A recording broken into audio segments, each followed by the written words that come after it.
திருவருட்பிரகாச வள்ளலார் திருவருட்பா அருட்பெரும் ஜோதி அகவல் எண் 118.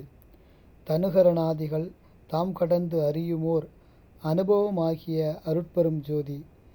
சாதிப்பற்று, சமயப்பற்று, மதப்பற்று முதலியவற்றை கைவிட முடியாதவர்கள் காண முடியாத அந்த இறைவனை யாரால் காண முடியும் என்ற விளக்கம் தருகிறது இந்த வரிகள்.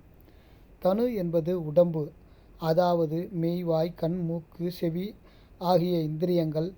கரணம் என்பது மனம், புத்தி, சித்தம், அகங்காரம், உள்ளம் ஆகியவையாகும். இந்திரியங்களும் கரணங்களும் சதா சர்வகாலமும் செயல்பட்டு கொண்டே இருக்கின்றன. அவை செயல்படுகின்ற வரை இறை அனுபவம் ஏற்படுவதே இல்லை. இந்திரியங்களும் கரணங்களும் செயல்படுகின்ற நிலையை கடந்து பின்னர் அறிவு மட்டும் செயல்படுகின்ற போது அறியக்கூடிய ஓர் அனுபவமாக விளங்குகிறதே அருட்பெரும் ஜோதி. சதா சர்வகாலமும் இறைவனையே என் மனதில் நினைத்து கொண்டிருக்கிறேன், வேறு சிந்தனையே என் மனதில் எழுவதில்லை என்று கூறுவர் சிலர். வேறு சிலர் நான் எப்பொழுதும் அவனுடைய புகழையே பேசுகின்றேன், அவன் பாடலையே பாடுகின்றேன் என்பார். மனதில் நினைப்பதினாலும் வாயால் பேசுவதினாலும் இறை அனுபவம் வந்திடுமா என்றால் வராது. புலனடக்கம் முதலிய எண்ணம் பாசத்தை அறுக்க வேண்டும். பிறகு